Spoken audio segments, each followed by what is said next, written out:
Beth. Hi. Hi, nice to meet you. Thank you so much.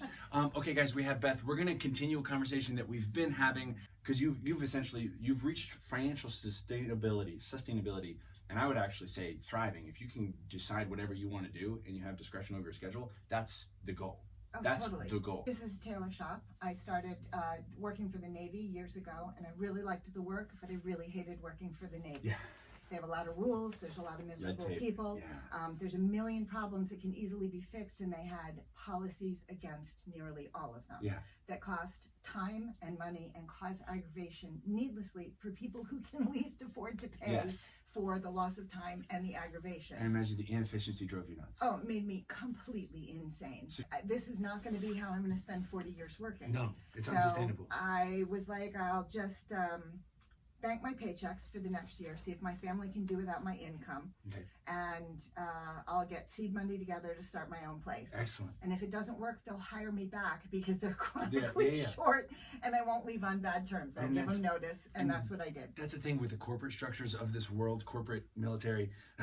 As much as they make it seem like this coveted business, yes, you can always go back. So you might as well try. You can always go back. Just a Kleenex to them. Yes. They'll use it, throw it away, and there's another one in the box. And they don't care. And they don't care. And that's so I left. Once I kind of had my game plan for this, I started to get almost like this energy of a purposeful conversation, something meaningful in this world.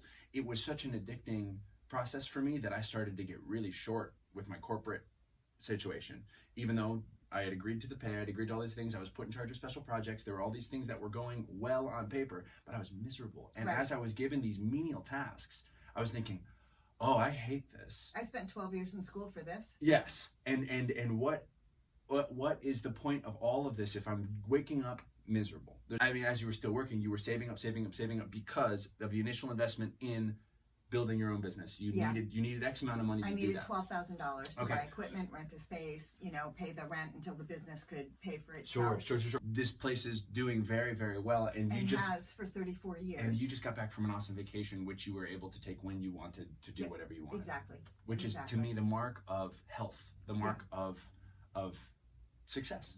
But institutions, teachers, your first employers, and your parents who are raised in the 50s with 1930s values of depression and scarcity, and you can't color outside the lines because something terrible will happen to you, and you can't give up security for anything. But there is no security.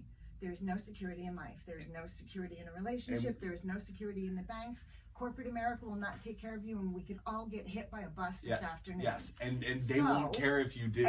You will be replaced with another box of Kleenex. It's terrible, but we are all That's such Kleenex a brutal way to say that, but that is so true. So true. Doesn't everybody know 15 people that work for 35 years at a company, and then the next day they were escorted to their car like a criminal?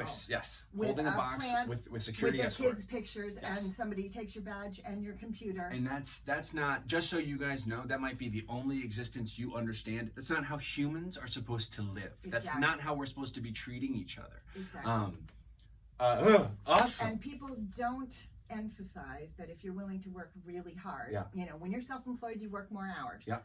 You sleep less. You have to spend more of your time at home. But you're doing what you love, though. You're doing the thing you care about. But you're working for you. Yes. You're working for your family. And there is no corporate Kleenex box that's going to come and say, I'm sorry, you don't have health insurance or a job or any way to feed your family next week. It's your own rules. And you'd be shocked at how much you can figure out when you're on your own doing your own thing. We're in a digital world where all of the answers are on the internet. They're a couple searches away. Someone else might know exactly the answer to your question. And the beauty of it is they're all willing to share it with you for free. Yes, because all you have to do is ask. And Beth is proving this right now. I asked her for help to share this message, to share this project, and you're helping me. I'm not paying you for this, right? No, not at all. This is just sharing good information because it's the way. And I got chills because the second I met you, I knew that you were operating with that autonomy, with that you weren't dependent on anybody else, and that gravity that you have not only speaks to the success of your business venture, but it's a pattern of movement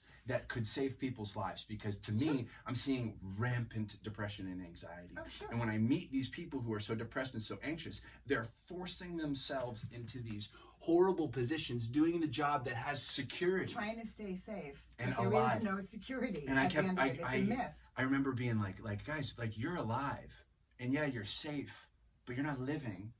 And so why be safe? Why be alive if you're not going to live? Because nobody ever says to you as you're growing up, you can color outside the lines as long as you do it responsibly. Yes. You know, you can question authority as long as you don't have a gun in your hand Right, while you're doing right, it, right, and right, you're not right. having a meltdown And if you can ruining stay somebody calm, else. Exactly. that's exactly it. And nobody ever thinks that you have enough education Right. or experience Yeah. or funds or whatever to start whatever crazy idea Right. it is. Right. My parents thought I was nuts. Yeah. My parents thought I was nuts. And your inner circle goes, oh, you snapped. Oh, that was it. Well, everybody does. I must have asked 60 people what they thought after I had been doing this job for someone else for 5 years with big success. Sure. If I could open my own business, and only 2 said, you can do this. Yeah. Someone right now who hopefully will watch this interview will be on that cusp and think, I know I could do this better than the people around me. What do I do? What's their first step? Do it. Get some money together, do it. You can always go back to waitressing if it fails. Beth, thank you so much. You're very welcome. Thank you.